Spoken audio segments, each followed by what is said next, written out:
প্রিয় শিক্ষার্থীরা, তোমরা সবাই কেমন আছো? আশা করি সবাই ভালো। আলহামদুলিল্লাহ, আমিও ভালো। আমি তোমাদের যুক্তিবিদ্যা বিষয়ে প্রভাষক নীলুফার ইয়াসমিন, হযরত Yasin Shah public college online ক্লাসে তোমাদের স্বাগত। আজকে আমি তোমাদের যুক্তিবিদ্যা দ্বিতীয় পত্রের দ্বিতীয় অধ্যায় অর্থাৎ যৌক্তিক বিভাগের 2 নম্বর ক্লাস নিয়ে তোমাদের সামনে হাজির হয়েছি। তো গত ক্লাসে আমরা যৌক্তিক বিভাগের সংজ্ঞা বা যৌক্তিক বিভাগের প্রকৃতি, প্রাসঙ্গিকতা এগুলো নিয়ে আলোচনা করেছিলাম। তা আজকেও যৌক্তিক বিভাগ নিয়ে, তো যেহেতু আমাদের আলোচ্য বিষয় আমাদের আজকের অধ্যায়টাও হচ্ছে যৌক্তিক বিভাগ নিয়ে, তো শুরু করা যায়।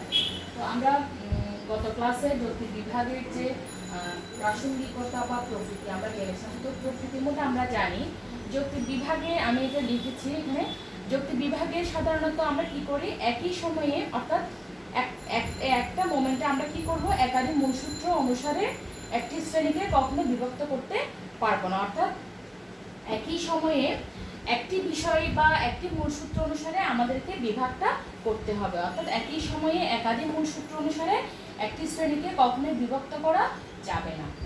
কিন্তু একই শ্রেণীকে বিভিন্ন মূলসূত্রের ভিত্তিতে আমরা বিভক্ত করতে পারবো।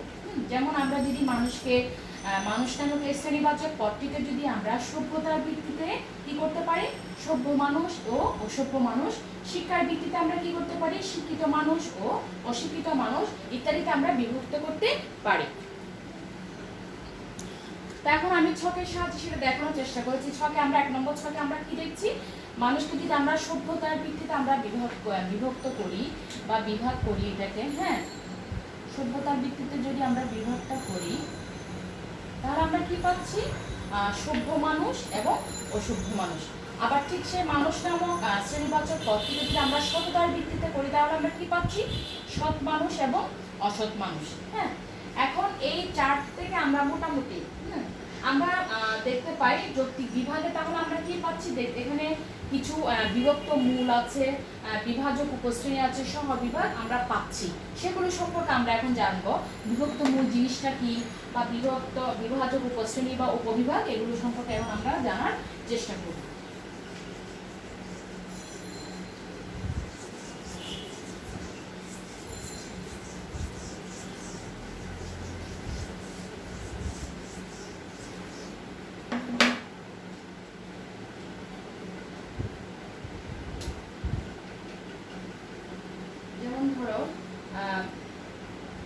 বিভক্ত মূল জিনিসটা কি, যৌক্তিক বিভাগে বিভক্ত মূল,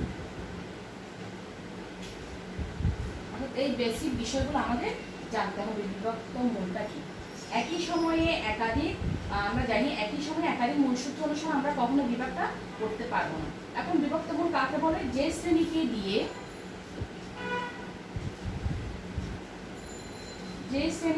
বিভাগের কাজ শুরু হয়, যে শ্রেণীকে দিয়ে বিভাগের বা যৌক্তিক বিভাগের কাজ শুরু হয়, যে শ্রেণীকে দিয়ে বিভাগের কাজ শুরু হয়, তখন সেই পদ্ধতিকে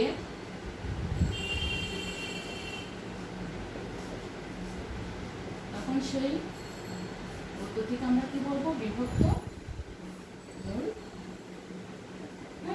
তখন বিভক্ত মূল বলে। এখন যেমন আমরা উদাহরণ দেখাতে পারি, যেমন মানুষ দিয়ে যদি বিভাগের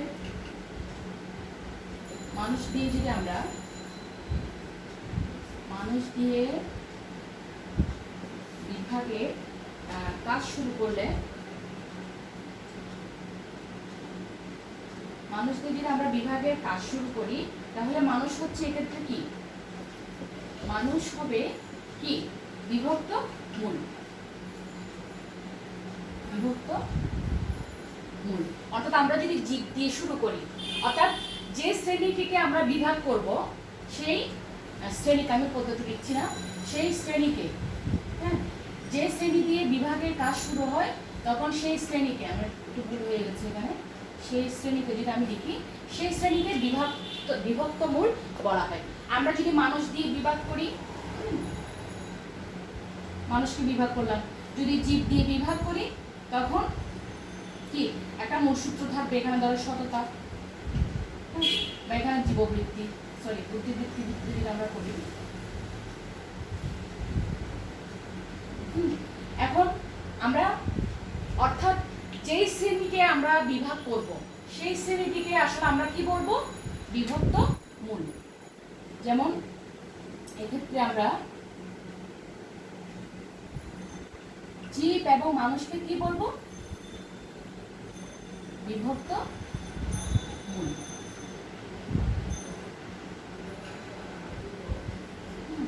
এখন সততার ভিত্তিতে যদি আমি মানুষকে ভাগ করে আমি কি পাবো, সৎ মানুষ, অসৎ মানুষ। ঠিক সেভাবে আমি যদি জীবকে যদি আমি বুদ্ধিবৃত্তির ভিত্তিতে ভাগ করি কি পাবো, মানুষ এবং হ্যাঁ প্রাণী বা পশু, যাই বলি না কেন, হ্যাঁ পশু লিখি।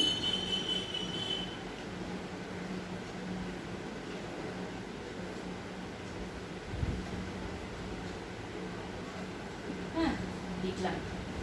এখন দেখো তাহলে আমরা বিভক্ত মূল কাকে বলবো, যে শ্রেণীকে আমরা বিভাগ করার জন্য যে শ্রেণীটিকে আমরা সিলেক্ট করব সেই শ্রেণীটিকে আমরা কি বলবো, বিভক্ত মূল। অর্থাৎ এক্ষেত্রে আমি যদি মানুষকে বিভাগ করার জন্য যদি আমি সিদ্ধান্ত নিই, এক্ষেত্রে মানুষ হবে আমার বিভক্ত মূল। বা জীবকে যদি আমার আলোচ্য বিভাগ করার জন্য বিষয় আমি নির্ধারণ করি, সেক্ষেত্রে জীব হবে কি, বিভক্ত মূল। অর্থাৎ যে শ্রেণীকে দিয়ে বিভাগের কাজ শুরু হয় তখনই সেই শ্রেণীটিকে আমরা কি বলবো, বিভক্ত মূল বলবো। সোজা কথায় অর্থাৎ যে শ্রেণীকে আমরা বিভাগ করার জন্য আমরা নির্বাচন করব সেই শ্রেণীটিকে আমরা কি বলবো, বিভক্ত মূল।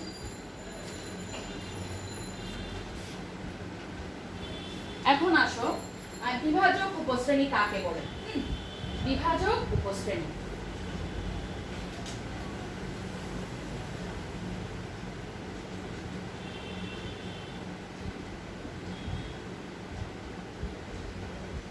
বিভাজক উপশ্রেণী। বিভক্ত মূলকে যে উপশ্রেণীতে ভাগ করা হয়, বিভক্ত মূলকে যে উপশ্রেণীতে ভাগ করা হয়, যে উপশ্রেণীতে ভাগ করা হয় তাকে বলে বিভাজক উপশ্রেণী। তাকে বলে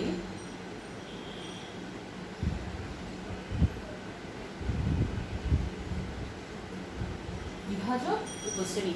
অর্থাৎ বিভক্ত মূলকে আমরা যে উপশ্রেণীতে ভাগ করব সেগুলোকে আমরা উপশ্রেণী, বিভাজক উপশ্রেণী বলবো। এখন বিভাজক উপশ্রেণী আমরা কি বলতে পারি, এক্ষেত্রে আমি মানুষকে সততার ভিত্তিতে কিসে কিসে ভাগ করলাম, সৎ মানুষ এবং অসৎ মানুষ। তাহলে এক্ষেত্রে সৎ মানুষ এবং অসৎ মানুষকে আমি কি বলতে পারবো, বিভাজক উপশ্রেণী, তাই না? অর্থাৎ বিভাগ করে আমি যে একটা শ্রেণীর যে অন্তর্ভুক্ত যে শ্রেণীগুলো পেলাম, একটা শ্রেণীর অন্তর্ভুক্ত যে বিষয়গুলো পেলাম সেটাকে আমরা কি বলবো, বিভাজক উপশ্রেণী বলবো। ঠিক এক্ষেত্রেও মানুষ এবং পশুকে আমরা কি বলবো, বিভাজক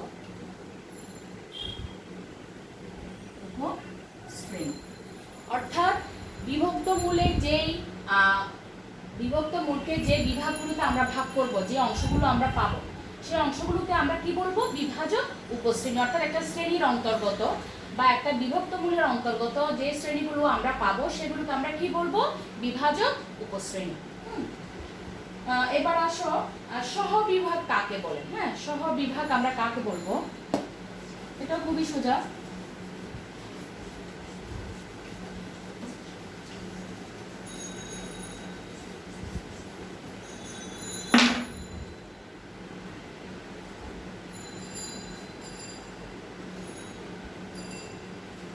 সহবিভাগ, যৌক্তিক বিভাগে যখন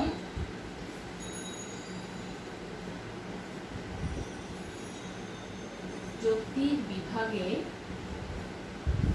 এগুলো সব বইয়ে আছে, তারপরে তোমাদের বোঝাতে গেলে তো একটু লিখতে হয়, সেই হিসেবেই লিখতে হচ্ছে। যৌক্তিক বিভাগে যখন একই শ্রেণীকে একই শ্রেণীকে বিভিন্ন সূত্র অনুসারে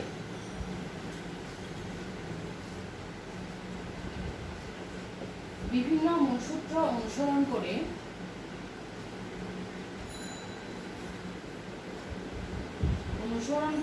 বিভিন্ন উপশ্রেণীতে ভাগ করা হয়, বিভিন্ন উপশ্রেণীতে ভাগ করা হয়, তখন সেই পদ্ধতিকে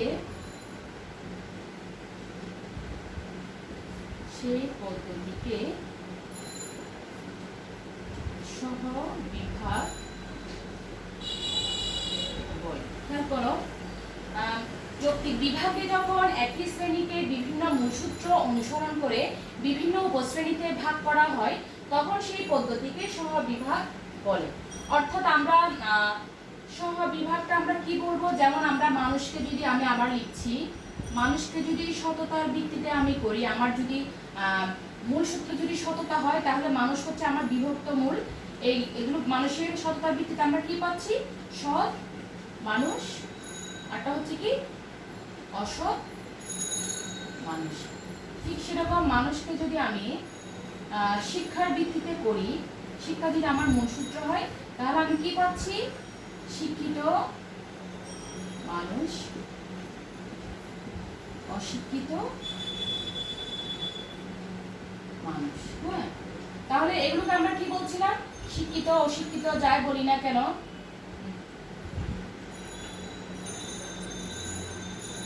এগুলোকে প্রত্যেকগুলোকে আমরা কি বলছিলাম, বিভাজক উপশ্রেণী, তাই না? এগুলো প্রত্যেকের আলাদা আলাদা এগুলোকে আমরা কি নাম দিয়েছিলাম, বিভাজক উপশ্রেণী। বিভাজক উপশ্রেণী আমরা নাম দিয়েছিলাম। অর্থাৎ একটা বিভক্ত মূলের অন্তর্গত যে বিভাগগুলো থাকে সেগুলোকে আমরা কি বলি, বিভাজক উপশ্রেণী আমরা বলে থাকি। এখন সহবিভাগ কখন বলবো? হ্যাঁ, সহবিভাগ কখন বলবো, দেখো আমরা কিন্তু এখানে আমাদের শ্রেণী কিন্তু একটাই। হ্যাঁ, অর্থাৎ আমরা জানি আমাদের যৌক্তিক বিভাগ করার সময় আমরা যৌক্তিক বিভাগে কখনো একই সময়ে আমি সততা এবং শিক্ষা, এটা যদি আমি মূলনীতি ধরি, হ্যাঁ এটা আমার ভুল হবে। সততা এবং শিক্ষা একসাথে আমি দুটো মূলনীতি কখনোই গ্রহণ করতে পারবো না। গ্রহণ করলে পরে আমি কি লিখবো, সৎ শিক্ষিত মানুষ, অসৎ শিক্ষিত মানুষ, বা শিক্ষিত মানুষ, অশিক্ষিত মানুষ, সৎ মানুষ। এখানে কিন্তু একটা মানে সংকরায়িত হওয়ার একটা সম্ভাবনা থেকে যায় কি থাকবেই। অর্থাৎ যে মানুষটা সৎ সে শিক্ষিত নাও হতে পারে, বা যে মানুষটা অসৎ সে অশিক্ষিত নাও হতে পারে, বা সে শিক্ষিতও হতে পারে। এই জন্য আমরা কি করব, একসাথে একই বিভাগে একটা শ্রেণীকে আমরা কখনো বিভাগ করার সময় দুটো মূলসূত্র আমরা কখনো একের অধিক কখনো মূলসূত্র আমরা গ্রহণ করতে পারবো না, তখন সেক্ষেত্রে সেটা ভুল হবে। তাহলে আমি এটা লিখলাম না। কিন্তু আমি আলাদা আলাদা ভাবে কিন্তু আমি একটা শ্রেণীকে বা একটা শ্রেণীবাচক পদকে আলাদা আলাদা ভাবে আমি কিন্তু মূলসূত্র গ্রহণ করে আমি কি করতে পারবো, বিভাজক উপশ্রেণী আমি বের করতে পারবো।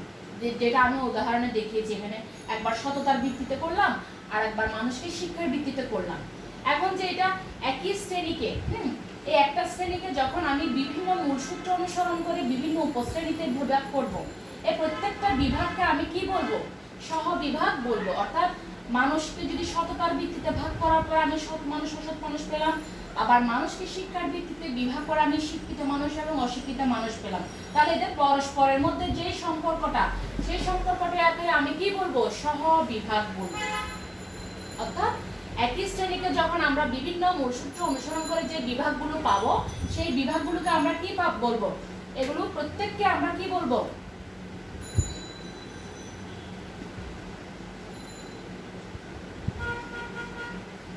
সহ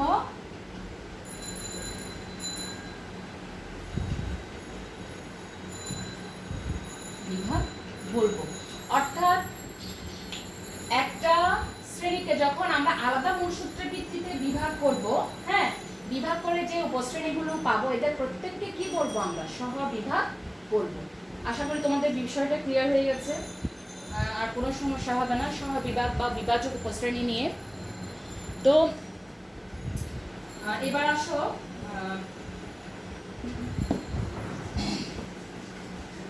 আমরা মোটামুটি যৌক্তিক বিভাগের যে বেসিক কিছু বিষয় আছে, বিভাজক, উপশ্রেণী বা বিভক্তমূল বা সহবিভাগ, এগুলো নিয়ে আমরা মোটামুটি একটা ধারণা আমরা পেয়েছি বা ধারণা আমাদের হয়েছে।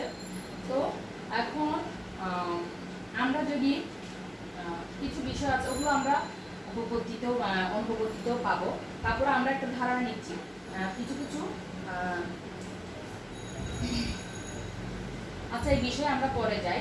অর্থাৎ যৌক্তিক বিভাগে কিছু বিষয় আছে যেটা আমরা অনুপপত্তিতে গেলে পাবো, সেটা অঙ্গগত, গুণগত বিভাগ। এগুলো নিয়ে আমি এখন আর আলোচনা করছি না তোমাদের আজকে। তাহলে আমরা মোটামুটি যৌক্তিক বিভাগের যে বিভিন্ন ভাগ করার সময় আমাদের যে বিষয়গুলো, কোনটাকে আমরা বিভাজক উপশ্রেণী বলবো বা কোনটাকে সহবিভাগ বলবো বা কোনটাকে বিভক্তমূল বলবো, এগুলো অনেক সময় আমাদের নৈর্ব্যক্তিকের মধ্যেও আসে, আবার হচ্ছে তোমার জ্ঞানমূলক প্রশ্নেও আসতে পারে। হ্যাঁ, কাকে বলে, সহবিভাগের সংজ্ঞা কি বা বিভাজক উপশ্রেণী কাকে বলে, এগুলো আসতে পারে। তো তোমরা এই বিষয়গুলো, কিছু বিষয় প্রত্যেকটা টপিকে বা প্রত্যেকটা অধ্যায়ের আমরা যেই বেসিক কিছু জিনিস আছে যেগুলো আমাদের মুখস্থ না করলেই নয়, অত শুধু মুখস্থ করবো না, সেগুলো আমরা বুঝে পড়বো যে না আমাদের জিনিসটা আমরা বুঝতে পারি। হ্যাঁ, মুখস্থ এবং আত্মস্থ দুইই করবো, তখনই আমাদের কিন্তু বিষয়টা ক্লিয়ার হবে। এই জন্য কিছু বিষয় আমাদের যে আমরা সৃজনশীল পদ্ধতিতে আমরা 4টা ধারণা নিয়ে বা 4 ধরনের আমরা অ্যান্সার করি। কি কি ছিল সেগুলো?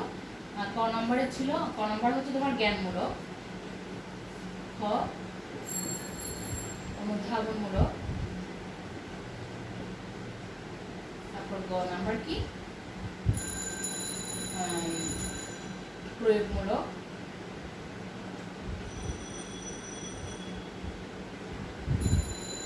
নাম্বার একটা সর্বশেষ যেটা হচ্ছে সেটা হচ্ছে উচ্চতর দক্ষতা। এই যে অনুধাবনমূলক বলো, প্রয়োগমূলক বলো, উচ্চতর দক্ষতা বলো, এই প্রত্যেকটা জিনিসই কিন্তু আমাদের জ্ঞানমূলকটা, অর্থাৎ জ্ঞানটা, আমাদের যে বেসিক কিছু জিনিস আছে এগুলো জানতে হবে। এগুলো না জানলে পরে আমার এগুলো জেনে আমাকে বুঝতে হবে, তারপর আমি অনুধাবনে আসবো, প্রয়োগে কীভাবে আমি প্রয়োগ করবো। এই জন্য জ্ঞানমূলকটা আমাদের খুবই দরকার। এই জন্য বইয়ে প্রত্যেকটা চ্যাপ্টারের জ্ঞানমূলক অংশগুলো, অর্থাৎ যে বিষয়গুলো আমাদের মুখস্থ না করলেই না, মুখস্থ করতেই হবে, সেগুলো আমরা অবশ্যই মুখস্থ করে নিব। তাহলে পরে আমাদের অনুধাবনমূলক এই বিষয়টা বা প্রায়োগিক দিকটা বা আমার কি, আমি প্রত্যেকটা একটা সর্বশেষ যে ধাপ আছে আমি কি বুঝলাম, হ্যাঁ, এই প্রশ্নটাতে আমার নিজের যে একটা অভিমত, সেটা আমি কখনোই দিতে পারবো না যদি আমার জ্ঞানমূলক অংশটা যদি দুর্বল থেকে যাই। এই জন্য তোমাদেরকে আমি ক্লাসেও বারবার বলি, আমরা প্রত্যেকটা চ্যাপ্টারের যে মুখস্থ যে বিষয়গুলো করতে হয়, মুখস্থ এবং আত্মস্থ দুই করবো, সেগুলো অবশ্যই তোমরা মুখস্থ করে নেবে। আশা করি তোমাদের উপকৃত হবে তোমরা। তো সুপ্রিয় শিক্ষার্থীরা, আজকে আমি আর তোমাদের বাড়াচ্ছি না, আজকে এতটুকুতে শেষ করব। ইনশাআল্লাহ আগামী ক্লাসে আমরা আরো অন্য টপিক নিয়ে, এই অধ্যায়ের অন্য টপিক নিয়ে আলোচনা করব। তোমরা সবাই ভালো থাকবে, সুস্থ থাকবে, সেই প্রত্যাশা ব্যক্ত করে আজকে তোমাদের কাছ থেকে আমি বিদায় নিচ্ছি। ধন্যবাদ সবাইকে। আল্লাহ হাফেজ। আসসালামু আলাইকুম।